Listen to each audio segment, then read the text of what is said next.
Eu quero convidar você para abrir junto comigo no livro dos Atos, no capítulo 9, no versículo 20. Atos 9, de 20, nós leremos até o versículo 25. Atos 9, 20 a 25.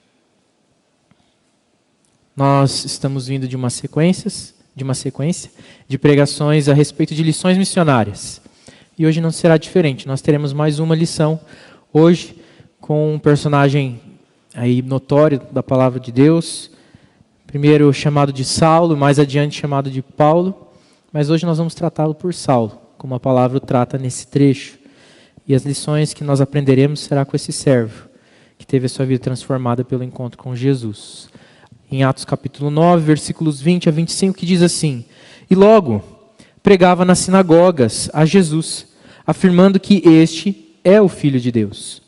Ora, todos que os ouviam estavam atônitos e diziam: Não é este o que exterminava em Jerusalém os que invocavam o nome de Jesus, e para aqui veio precisamente com o fim de os levar amarrados aos principais sacerdotes? Saulo, porém, mais e mais se fortalecia e confundia os judeus que moravam em Damasco, demonstrando que Jesus é o Cristo. Decorridos muitos dias, os judeus deliberaram entre si tirar-lhe a vida. Porém, o plano deles chegou ao conhecimento de Saulo. Dia e noite eles guardavam também as portas para o matarem. Mas os seus discípulos tomaram-no de noite e, colocando-o num cesto, desceram-no pela muralha. Vamos orar mais uma vez?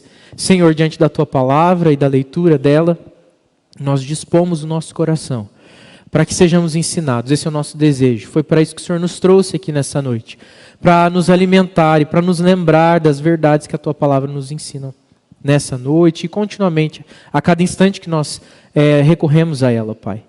Peço que o Senhor use a minha vida, apesar de mim, para ser instrumento do Senhor, porta-voz do Senhor, na vida dos meus irmãos. Que o Teu Espírito Santo fale comigo, continue a falar comigo e fale também com cada um que está aqui, cada um que acompanha a transmissão desse culto. Em nome de Jesus, que essa palavra não só nos desperte agora, nos desperte curiosidade, interesse, espanto, mas que ela desperte principalmente transformação na nossa vida, Pai. E que ela seja levada adiante para todos os nossos dias. Fala conosco nessa hora, Deus, é o que nós clamamos, em nome de Jesus. Amém. Amém. Esse texto fala precisamente a respeito de Saulo. Esse homem, aqui, de acordo com o texto, estava pregando em Jerusalém, ou melhor, pregando na região ali de Damasco, né, em Damasco mesmo, mas que desde Jerusalém ele não vinha fazendo isso. A história conta para nós que Saulo não era um homem favorável aos que eram convertidos a Cristo Jesus, os judeus que tinham entendido que Jesus era o Cristo Salvador. Se nós voltarmos um pouquinho mais, no livro de Atos vem contando para nós, ali desde o capítulo 8, ou melhor ainda antes, né? No capítulo 7 fala sobre a morte de Estevão, e o capítulo 8 inicia, a primeira frase do capítulo e Saulo, esse mesmo que nós lemos hoje, consentia na morte de Estevão. Estevão era um servo do Senhor, pregava a palavra, morreu por causa do evangelho, e Saulo era o principal olhar que avalizava, que dava ali a autorização, a autoridade presente para dizer: esse homem deve ser morto. Nós estamos sim perseguindo esses cristãos, porque nós não aceitamos o que eles dizem ser verdade. E esse era Saulo. Saulo, então, era um perseguidor da igreja, zeloso diante dos olhos dos judeus, que também não criam no Cristo verdadeiro, o Messias enviado por Deus. Mas o Senhor Jesus o encontra no caminho, tira-lhe a visão e chama ele para si. E o encontro que Saulo, né, na época, tem com Jesus é tão impactante para ele, que ele passa a ser aquele que prega a respeito de Cristo Jesus. E esse é o trecho inicial da história de Saulo. Ele fica um período sem poder ver. Deus então chama um dos seus discípulos, um dos seus seguidores, e diz para ele, chamado Ananias, e diz para ele: vai até uma casa em determinado local, lá está um servo meu chamado Saulo. Você vai orar com ele, ele vai voltar a ver. Eu tenho obras maravilhosas na vida dele. E Ananias faz isso. E Saulo passa então a pregar ali na região de Damasco, e a gente chega exatamente no ponto que nós lemos. Saulo pregando em Damasco. E o texto narra para a gente que ele afirmava que Jesus é o Filho de Deus, pregando isso com toda clareza, justamente aquilo que ele repudiava até pouco tempo atrás, e causa espanto. Para mim, eu pensaria que era o auge da incoerência ou da contradição alguém que até ontem estava matando cristãos, subir no púlpito hoje e dizer, eu amo a Jesus com toda a minha vida. Seria assustador, no mínimo. E foi isso que eles presenciaram. Aquele homem que na verdade era temido pelos cristãos, passa a ser o melhor amigo dos cristãos de repente. Aquele que os protege, que luta por eles e que anuncia a causa deles como a causa mais verdadeira, porque agora não era a causa deles, era a causa de Paulo também. Saulo também entendia que aquela era a sua razão de viver, o seu propósito de vida. E ele passa a anunciar isso, fica confuso aos olhos daqueles que estão ali à volta. E aí tem um grupo de judeus que muito provavelmente estavam na expectativa de que Paulo estava chegando em Damasco para quê? Perseguir. Olha o que diz ali no versículo, no início do capítulo 9, ali no primeiro versículo do capítulo 9, diz assim, Saulo, respirando ainda ameaças e morte contra os discípulos do Senhor, dirigiu-se ao sumo sacerdote e lhe pediu cartas para ir até as sinagogas de Damasco, a fim que caso achasse alguns que eram do caminho era aqui a denominação que eles davam para os seguidores de Cristo, assim homens como mulheres, os levasse presos para Jerusalém. Então esse era o intuito, esse era o destino de Saulo para Damasco, era justamente esse, perseguição, prisão e tormento para aqueles que eram do caminho, o caminho de Cristo Jesus. E quando ele chega lá, ele chega rendido a esse Cristo a quem ele foi perseguir. Então, aqueles judeus que esperavam por esse Saulo, perseguidor, autoridade, com cartas das autoridades, autorizado então pelo sumo sacerdote a perseguir os cristãos, e eliminar daquela região aquela, para eles, uma seita, aquela organização religiosa ali contrária que estava surgindo, de repente eles falam, não, nós precisamos dar um fim, porque ele veio para acabar e está dando mais corda, nós precisamos matar ele. Precisamos matar esse homem. E eles começam então a planejar isso. Saulo acaba por saber disso, mas ele percebe que ele sequer pode sair de onde ele estava. Porque se ele saísse pela porta, ele seria assaltado e morto. Se ele saísse por uma janela, talvez fosse difícil também. Ele tinha que achar um jeito diferente de sair de onde ele estava. E o que acontece é que homens que estavam ali com ele o ajudam de uma maneira muito inusitada. É muito distante da nossa realidade, mas era muito comum naquela época cidades muradas, com muros altos e muros largos. Se você acompanhou no ano passado algumas das aulas sobre a cultura judaica, talvez você lembre aí um esquema, um desenho que a gente viu, que as muralhas podiam ser tão largas a ponto de ser da largura, por exemplo, daqui onde está o púlpito até o fim do palco, suficiente para caber um cômodo e ser uma casa, ou até mais de uma casa ao longo da muralha. E algumas casas eram dentro das muralhas. Ele conseguiu então fugir por cima de uma dessas muralhas e ele é levado com cordas por dentro de um cesto, muralha abaixo, e sai direto para fora da cidade. Ele não anda por dentro da cidade de Damasco para poder então fugir dessa situação e continuar sendo um pregador do Evangelho. E aí nós vamos continuar lendo a história de Saulo, né, depois chamado de Paulo, tantas coisas que esse homem fez, tanto que contribuiu para a Igreja de Cristo. Tanto nas suas ações, quanto nas suas obras produzidas, né? Extremamente relevante. E nós temos algumas lições, então, para aprendermos aqui. Eu quero ressaltar com vocês hoje 4 lições a respeito da vida missionária. 2 delas sobre um ser missionário e 2 delas sobre a perspectiva da igreja e a relação dela com a missão. As primeiras 2 lições, então, serão essas sobre a natureza de um missionário.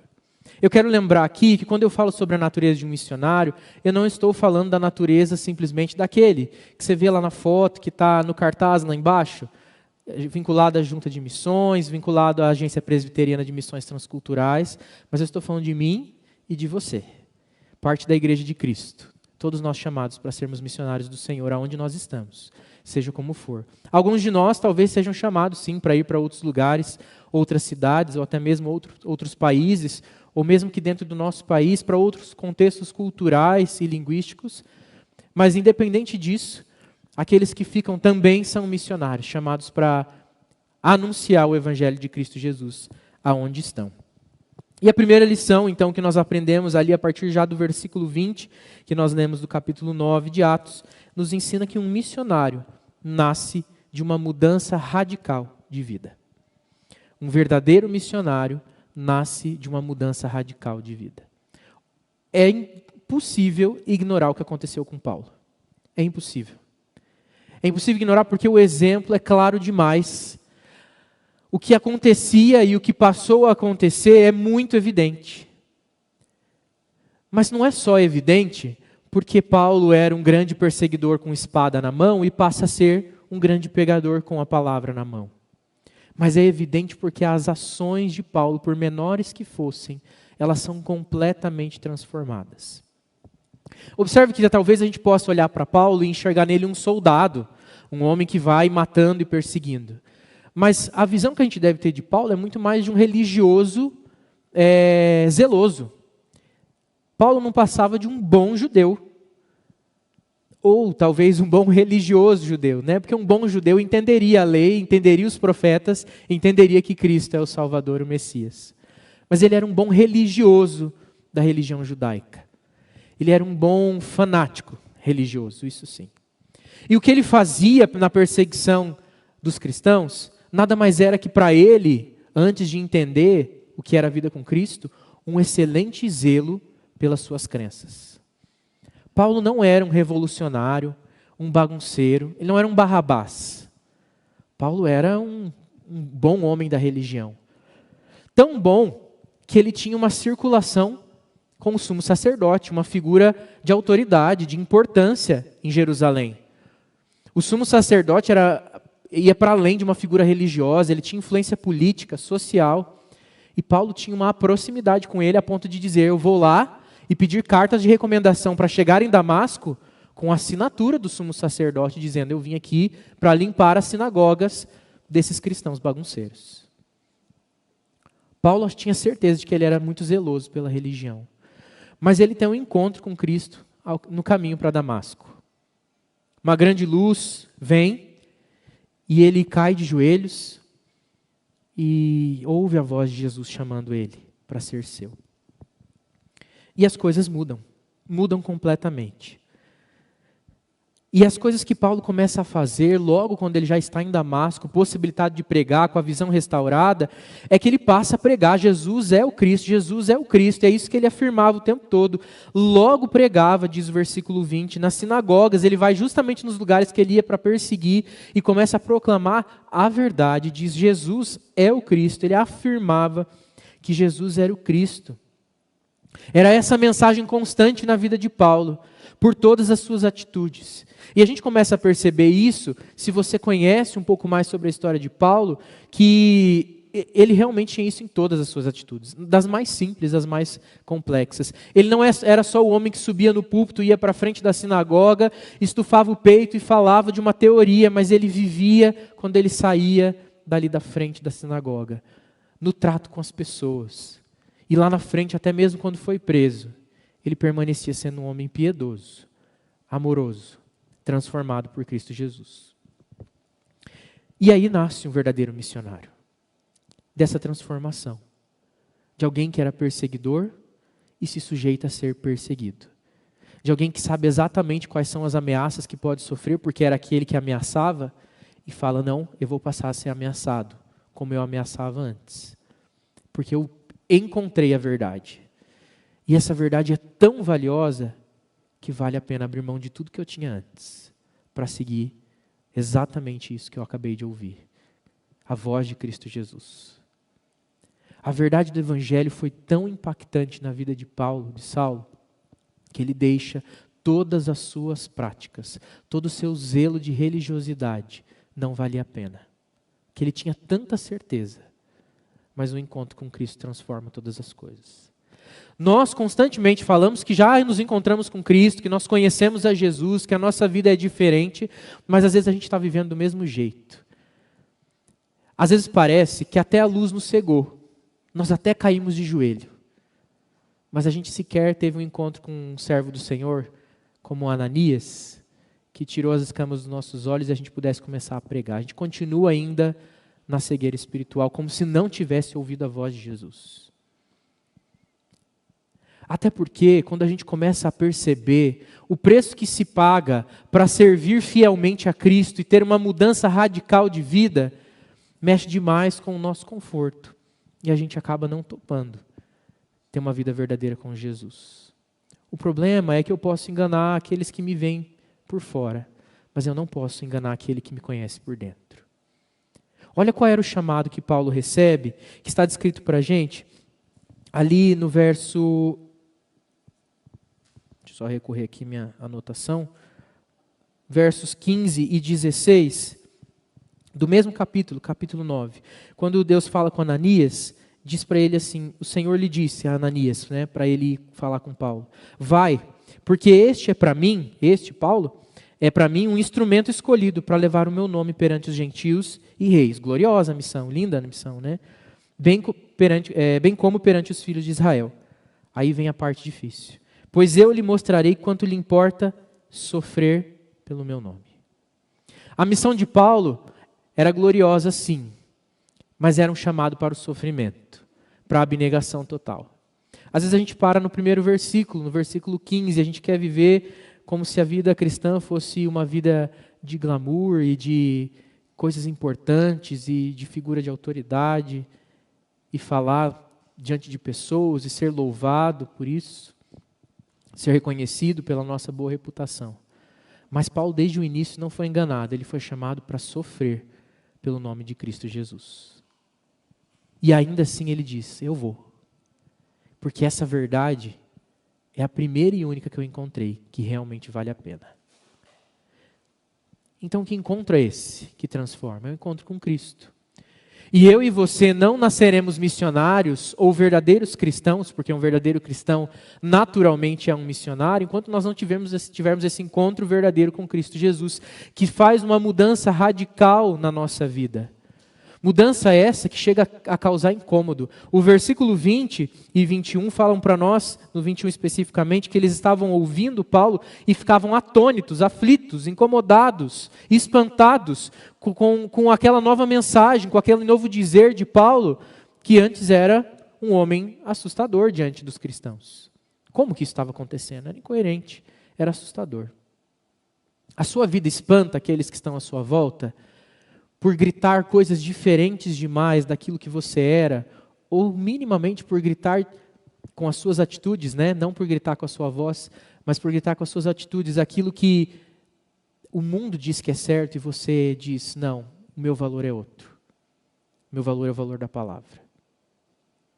O que eu quero que a gente pare para pensar aqui é que a gente precisa viver essa mudança total de vida a tal ponto que seja impossível não notar a transformação das nossas vidas.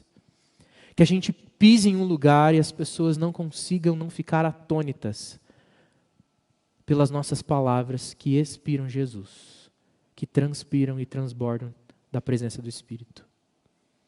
E às vezes a gente passa despercebido aonde a gente vai. Sabe por quê? Porque os nossos valores não são tão diferentes. A gente continua muito apaixonado pelas cosmovisões mundanas, pelo jeito do mundo fazer as coisas. A gente gosta de vir à igreja, gosta das mensagens, mas nosso dia a dia não se diferencia do mundo. A nossa vida é normalzinha. E a gente acha isso bom ainda, bonito. Mas a nossa vida devia exalar um desprendimento tão grande de todas as outras coisas e um apego tão intenso com as coisas de Jesus que as pessoas deveriam ouvir a gente falar de qualquer coisa e ficar atônita, incomodada, perturbada para entender que mensagem é essa que a gente está passando. A mensagem de salvação. Eu quero ler com você um trecho do livro de Efésios, aliás, da carta aos Efésios, no capítulo 4. Versículos 17 até o capítulo 5, versículo 2, que faz para a gente chama a nossa atenção a essa necessidade de transformação de vida, de uma vida diferente, quando nós recebemos da salvação e da graça de Cristo Jesus. Esse é um dos tantos textos que a palavra nos traz a respeito de uma nova vida. E ele traz aspectos bem práticos para isso. Ele diz assim: isto, portanto, digo, e no Senhor testifico. Vou ler uma outra versão com vocês. Diz assim: assim eu lhes digo, com a autoridade do Senhor, não vivam mais como os gentios, levados por pensamentos vazios e inúteis. A mente deles está mergulhada na escuridão, andam sem rumo, alienados da vida que Deus dá, pois são ignorantes e endureceram o coração para Ele. Tornaram-se insensíveis, vivem em função dos prazeres sensuais e praticam avidamente toda espécie de impureza. Mas não foi para isso. Não foi isso que vocês aprenderam de Cristo. Uma vez que ouviram falar de Jesus e foram ensinados sobre a verdade que vem dele, livrem-se de sua antiga natureza e de seu velho modo de viver, corrompido pelos desejos impuros e pelo engano. Deixem que o Espírito renove seus pensamentos e atitudes e revistam-se de sua nova natureza, criada para ser verdadeiramente justa e santa como Deus. Portanto, abandonem a mentira e digam a verdade a seu próximo, pois somos todos parte do mesmo corpo. E não pequem ao permitir que a ira os controle. Acalmem a ira antes que o sol se ponha, pois ela cria oportunidades para o diabo. Quem é ladrão, pare de roubar. Em vez disso, use as mãos para trabalhar, com empenho e honestidade, e assim a ajudar generosamente os necessitados.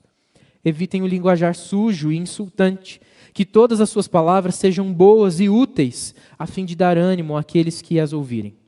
Não entristeçam o Espírito Santo de Deus, o selo que Ele colocou sobre vocês, para o dia que nos resgatará como sua propriedade.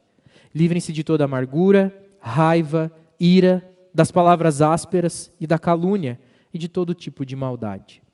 Em vez disso, sejam bondosos e tenham compaixão uns dos outros, perdoando-se como Deus os perdoou em Cristo. Portanto, como filhos amados de Deus, imitem-no em tudo que fizerem. Vivam em amor, seguindo o exemplo de Cristo, que nos amou e se entregou por nós como oferta e sacrifício de aroma agradável a Deus. Esse é o papel do cristão verdadeiro. Essa é a tarefa do cristão verdadeiro. Se desvencilhar da vida de antes. Aquele que mentia, que não minta mais. Aquele que roubava, que não roube mais, mas trabalhe. Aquele que é irado, que acalme o seu coração, mas que abrace a vida justa e santa diante do Senhor.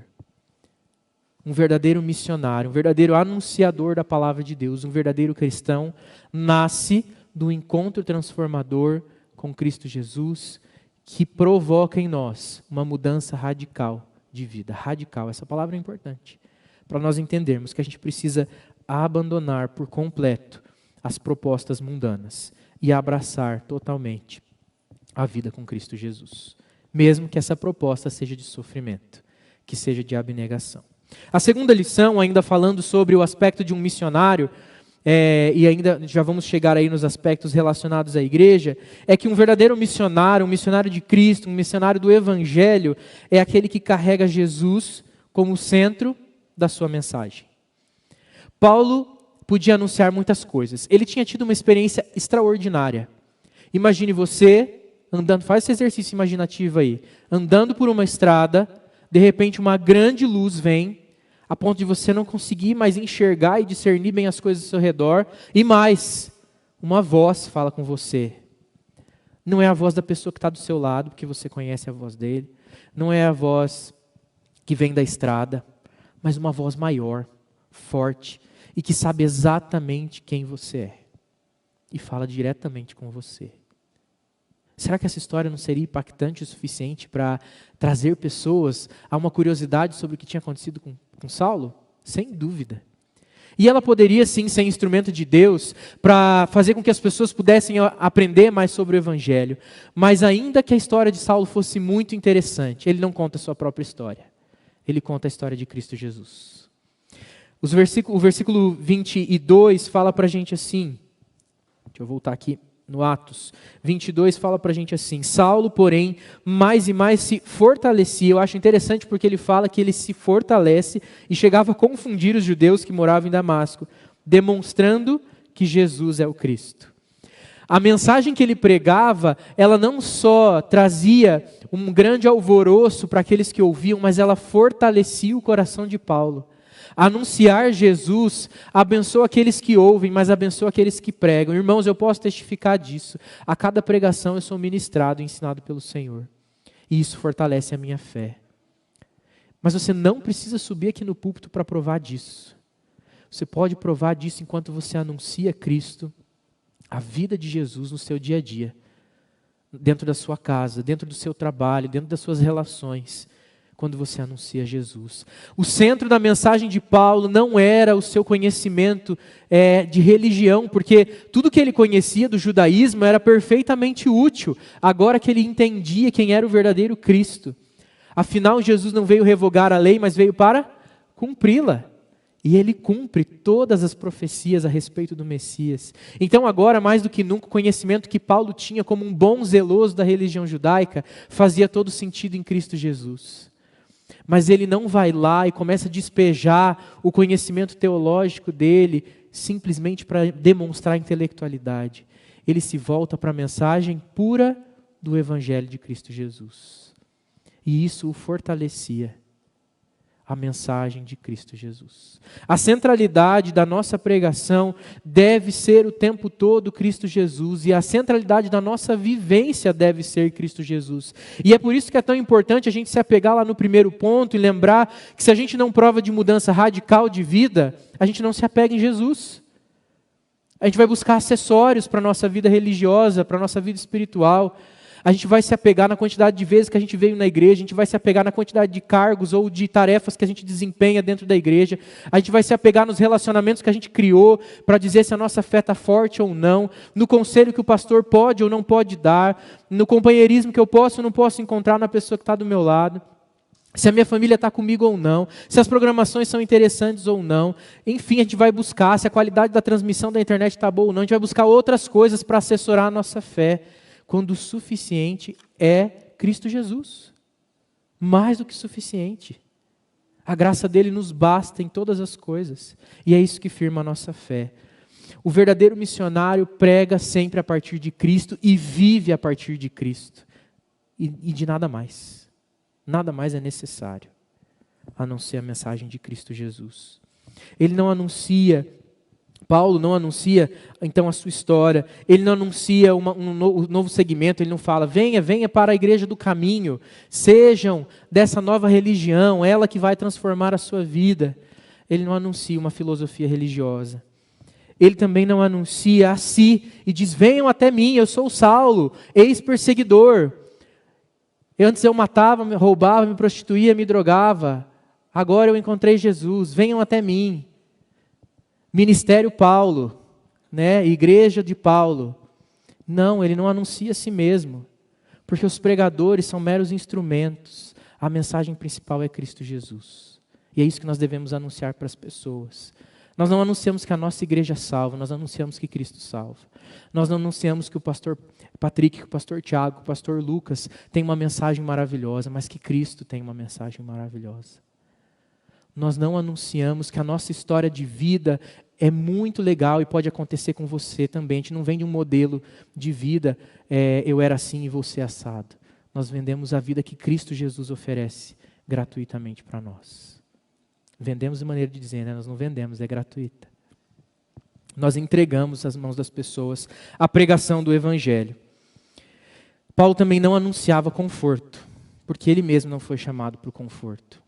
Embora no Evangelho nós possamos encontrar consolo, paz, refúgio, proteção, provisão, o que Paulo anunciava era aquilo que ele recebeu. Um chamado para abnegação e sofrimento pelo nome de Cristo. Esse valia a pena. É o único sofrimento que vale a pena. Porque é por uma causa ganha, por uma causa verdadeira, sólida e que não perece, uma causa eterna. Era isso que Paulo anunciava. Paulo anunciava Jesus Cristo. E é isso que tem que estar no meu e no seu lábio. Cristo Jesus. A gente precisa então mergulhar no conhecimento de Cristo. Se a gente não conhece Cristo, a gente não anuncia Cristo. Mergulhemos no conhecimento de Cristo Jesus. Para que seja essa somente a nossa mensagem. A mensagem da salvação e do Evangelho. A terceira lição, então, diante da lição de que A primeira lição nossa: um missionário nasce de uma mudança radical de vida. A nossa segunda lição é que um missionário de Cristo carrega Jesus como centro da sua mensagem e anuncia Ele como verdadeiro Messias e Salvador. A terceira e quarta lição fala para nós sobre aspectos da igreja missionária. Porque, embora nós tenhamos um chamado para fazer isso como indivíduos, nós não fazemos isso distintamente da igreja. O nosso desejo com essas mensagens e com a reflexão na palavra continuamente é que nós sejamos também um povo de Deus missionário que proclama o Evangelho. Porque essa não é uma das missões da igreja, mas é o que a igreja é, uma anunciadora do Evangelho. Então, se nós temos uma mudança radical de vida, nascemos em Cristo Jesus, se a mensagem do Evangelho é o centro da nossa pregação, então nós precisamos ser uma igreja transformada por essa mensagem. Um povo que anuncia. Mas aqui, nessa história, a gente vê dois tipos de igrejas representados aqui. O versículo 23 e 24 mostram para nós um acontecimento. Decorridos muitos dias, os judeus deliberaram entre si tirar-lhe a vida. Naquela época, ainda muito no início da igreja de Cristo, não era totalmente distinta a vida dos judeus da vida dos cristãos. Não é à toa que Paulo vai buscar dentro de onde os cristãos? Na sinagoga. Porque os cristãos se reuniam junto com os judeus e essa mensagem ainda estava sendo propagada em meio aos judeus. E o próprio Saulo entra dentro de uma sinagoga e anuncia: Jesus é o Cristo, Ele é o Messias, Ele é o Salvador. E são os próprios judeus, aqueles do mesmo meio de Saulo, que conspiram pela sua morte. E o primeiro tipo de igreja é expresso aqui, que é a igreja religiosa, a igreja legalista. E esse é o nosso terceiro ensinamento, que a igreja doente e religiosa, ela não é capaz de ser missionária. Ela não é capaz de apoiar os missionários, os pregadores, e nem mesmo de se mover para a proclamação do Evangelho. A primeira preocupação deles é: temos que aniquilar esse homem. Somos matadores de missionários. A igreja religiosa, ela é assassina de missionários. Sabe por quê? Porque ela não se identifica com a mensagem de Cristo Jesus. Ela não se reconhece naquele que proclama Cristo Jesus. Porque ela não vive a vida de Cristo Jesus.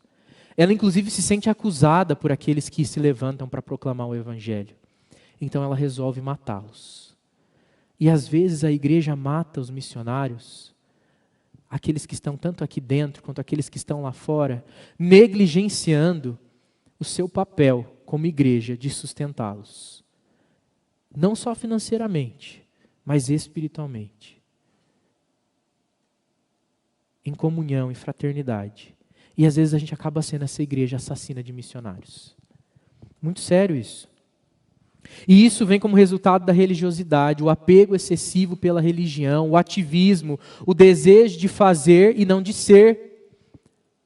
Consequência de pessoas que não buscaram as duas primeiras lições, a transformação radical e a centralidade do Evangelho. Isso faz com que a igreja vá morrendo e fique extremamente apegada aos ritos, às agendas, às organizações institucionais, aos cargos, aos louvores pessoais, às convicções internas, que às vezes não tem nada a ver com a palavra. E era isso que aconteceu. Esses homens eram apegados a leis legalistas, eles queriam que Paulo fosse o perseguidor, eles queriam sangue, eles queriam ver o show de horrores. Mas Paulo chegou lá mansinho. Então a gente vai fazer o show de horror. Nós vamos matar esse homem. E é isso que a igreja religiosa faz. E sabe como que a gente pode perceber se nós somos essa igreja religiosa ou não? Percebendo aquilo que vai no nosso coração. Quer ver?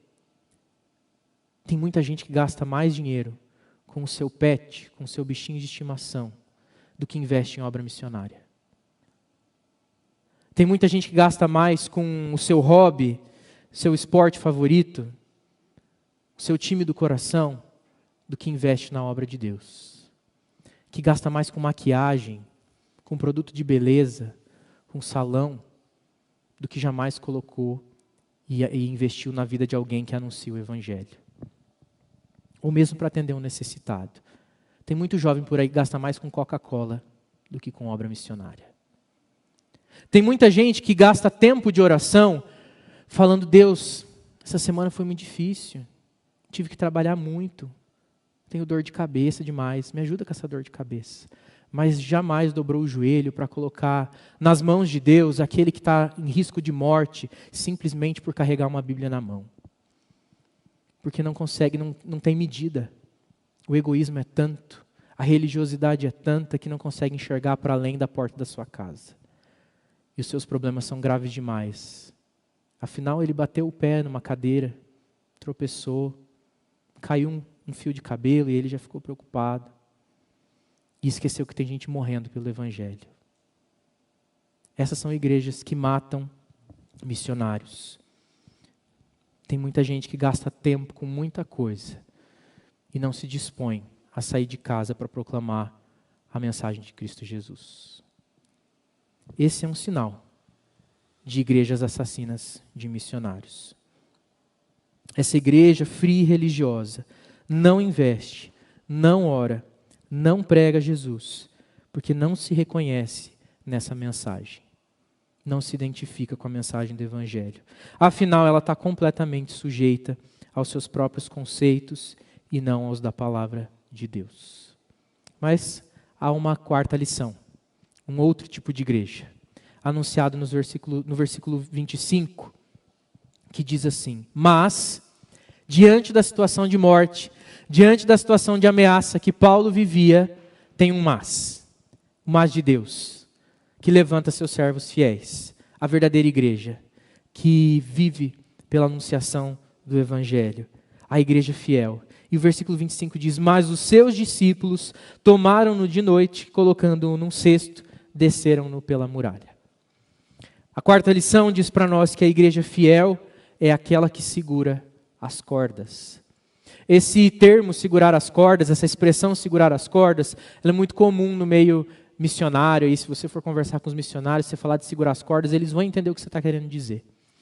E essa imagem, ela vem de uma frase de um homem que foi missionário também, já vou falar um pouquinho sobre ele, mas ela também remete a uma situação como essa que Paulo viveu. A gente falou sobre isso ali no comecinho. Imagine essa cena, pessoas segurando um cesto com uma pessoa dentro. Se Saulo tivesse o meu porte, era uns 80 quilos que você tinha que descer num cesto por uma muralha. Dá trabalho, né? Vamos combinar. Porque nos primeiro metro, você está animado, vai bem. Mas você resistiu, porque você não pode soltar a corda de uma vez. Você resistiu o peso de alguém de 80 quilos e descendo aos pouquinhos para ele não espatifar lá no embaixo na muralha, dá trabalho. Corta as mãos, talvez. A corda talvez queime um pouco. Ou ela deu uma esmagada nos seus dedos. Não era só Paulo que estava em risco. Esses homens aceitaram sangrar as mãos junto com ele. Esses homens que representam a igreja fiel resolveram também colocar a sua vida em risco, sabendo que eles deram fuga para alguém que era perseguido. Mas no ato ali do escape, eles também colocam as suas mãos à disposição para sangrar, para livrar um homem do Senhor. A igreja fiel é assim. Ela também coloca as suas mãos para sangrar em favor daqueles que anunciam o Evangelho. E agora eu falo, sim, mais especificamente, daqueles que estão no campo anunciando o Evangelho, que foram chamados especificamente para em lugares específicos anunciar o Evangelho. A igreja toda se torna missionária quando ela entende que essa missão lá só acontece por causa dos missionários aqui, que permanecem com o coração ardente pela proclamação do Evangelho de Cristo Jesus. William Carey foi um britânico que viveu no final do século XVIII, no início do século XIX, e ele foi chamado de o pai das missões modernas. William Carey foi um homem que foi chamado para ir para a Índia, e ele tinha um desejo profundo de pregar para os homens e as mulheres e as crianças e as famílias da Índia. E ele saiu da Inglaterra e foi até a Índia e viveu anos lá, inclusive morreu lá na cidade de Calcutá. E ele falou uma frase, existe uma frase atribuída a ele, que ele disse sobre a Índia, ele disse: a Índia é uma mina de ouro, eu vou descer e cavar, mas vocês falou para a sua igreja: vocês devem segurar as cordas. Ele só podia descer e cavar essa mina, e a mina de ouro que ele fala, ele estava procurando dinheiro, joias. O que ele quer dizer é que lá era um campo vasto para receber a pregação do Evangelho. Muitas pessoas que precisavam ouvir, e ele estava disposto a ir e explorar esse espaço. E nessa época era proibido ir para a Índia como pregador. Ele não tinha como fazer isso. Inclusive ele fez uma tentativa e não conseguiu chegar lá, porque ele foi recusado de entrar num navio para se dirigir até a Índia. Fez metade do caminho e teve que voltar. Mais tarde ele conseguiu entrar lá. Mas ele precisou fazer isso clandestinamente na sua tentativa, porque não era possível. Mas ele disse: eu só posso ir se tem uma igreja que me sustenta em oração, que me apoia, que vai junto comigo. E nós estamos falando de uma época onde não tinha um WhatsApp, que não tinha uma ligação de vídeo, que não tinha uma facilidade de comunicação. Se naquela época esse homem conclama a sua igreja para apoiá-lo na sua tarefa missionária, hoje é ainda mais possível nós fazermos isso. A gente pode fazer Pix, a gente pode fazer uma ligação de vídeo, nós podemos orar onde nós estamos e talvez mandar um áudio orando por um missionário e abençoando a vida dele. Nós podemos ligar e perguntar: como você está? Como está a sua família? Como estão seus filhos? Como está o seu coração?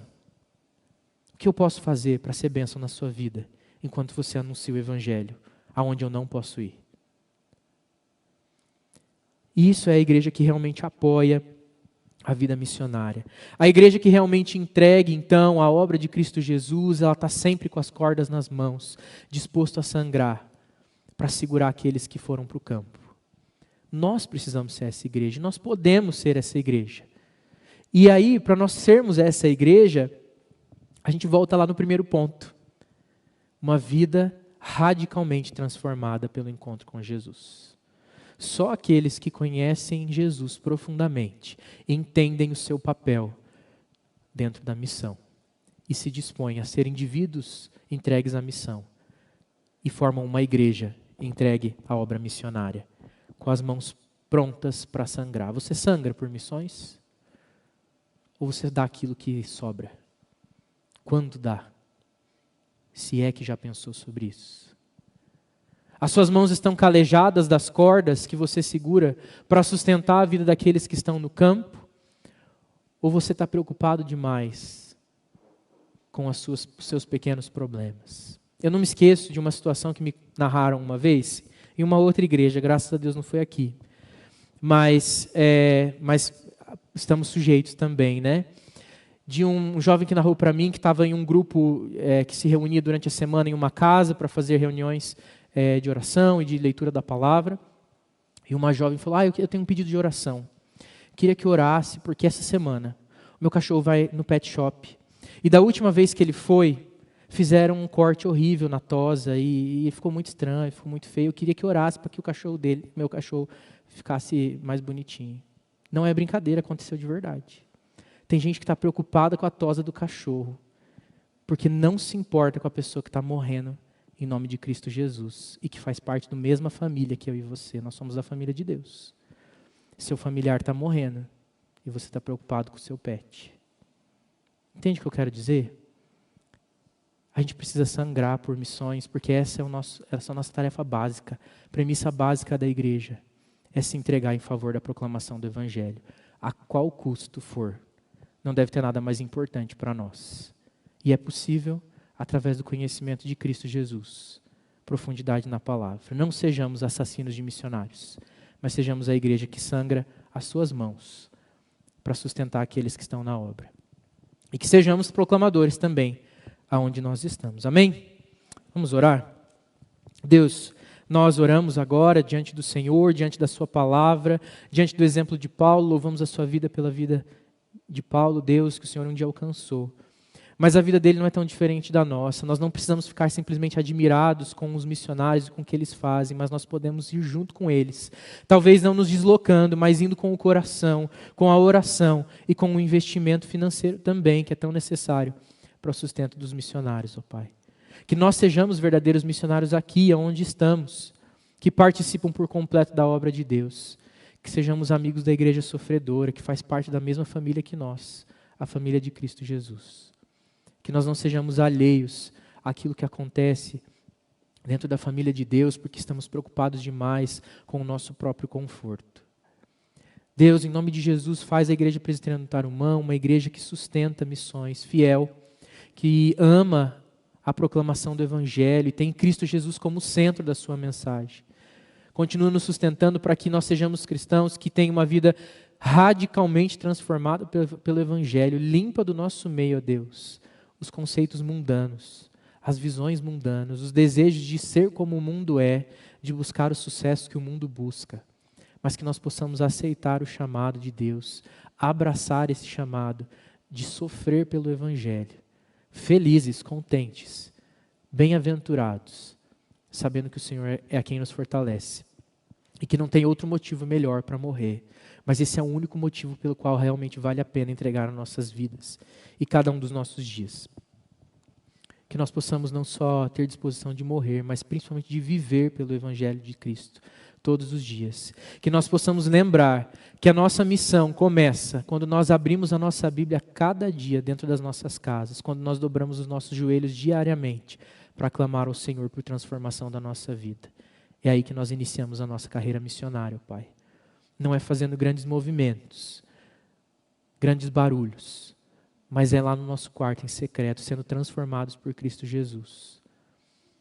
E levando essa transformação para todas as áreas da nossa vida, Pai. Que Teu Espírito Santo encha o nosso coração, encha as nossas vidas, e que nós sejamos verdadeiramente comprometidos com a proclamação do Teu Evangelho, em nome de Jesus. Amém.